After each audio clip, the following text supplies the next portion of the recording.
Digital అవార్డ్స్కి వచ్చారు, ఎలా అనిపిస్తుంది? చాలా బాగా అనిపిస్తుందండి. అంటే ఇన్ఫ్లుయెన్సర్స్ కూడా ఒక అవార్డు ఇచ్చి వాళ్ళని ఎంకరేజ్ చేస్తున్నారు, అప్పా digital awards. So great of them. Digital media ద్వారా యువత చాలా వాళ్ళ టాలెంట్ కూడా బయట తీసుకొచ్చారు కదా, సో ఏమనిపిస్తుంది?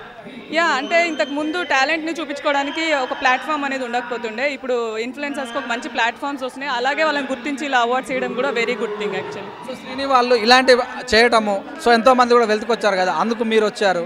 సో ఇలా ఇంతమంది స్టార్ల మధ్యలో మీకు కూడా డెఫినెట్లీ అండి. అంటే శ్రీని వాళ్ళు ఒక కొత్తదనంతో ముందుకు వచ్చారు అండ్ అందరినీ ఇలా ఎంకరేజ్ చేయడం అనేది చాలా డిఫరెంట్ థింగ్. అండ్ నార్మల్గా మూవీ అవార్డ్స్ అవి ఉంటాయి తప్పిస్తే ఇన్ఫ్లుయెన్సర్స్కి అవార్డ్స్ ఇవ్వాలి అనేది it's very good thought. And అది శ్రీని వాళ్ళు చేస్తున్నారు అండ్ అప్ప వాళ్ళ తరఫు నుంచి ఇస్తున్నారు కాబట్టి that's a very good thing. మీరు ఎలా వాడతారు ఈ ప్లాట్ఫామ్, మీరు ఎలా యూజ్ చేస్తారు రాబోయే రోజులలో, ఎలా మీరు ఆ ప్లాట్ఫామ్కు? అంటే ఇప్పుడు ఇన్ఫ్లుయెన్సర్గా నేనేం ఎట్లా యూజ్ చేస్తాను అనేది పెద్దగా తెలియదు, కానీ కాకపోతే ఫర్దర్ పీపుల్కి అయితే అది బాగా యూజ్ అవుతుంది. సో కొత్త టాలెంట్ ఉన్న వాళ్ళకి యంగ్స్టర్స్కి అందరికీ అయితే చాలా బాగా యూజ్ అవుతుంది. ఆఫర్స్ వస్తున్నాయి ఏమన్నా? డెఫినెట్లీ అండి. ఇప్పుడు నేను ఒక 4 ప్రాజెక్ట్స్ ఆల్రెడీ చేస్తున్నాను, హిందీలో ఒక ప్రాజెక్ట్ చేస్తున్నాను. యువతకి ఏం చెప్తారు? All the very best and మిమ్మల్ని మీరు నమ్మండి అంతే.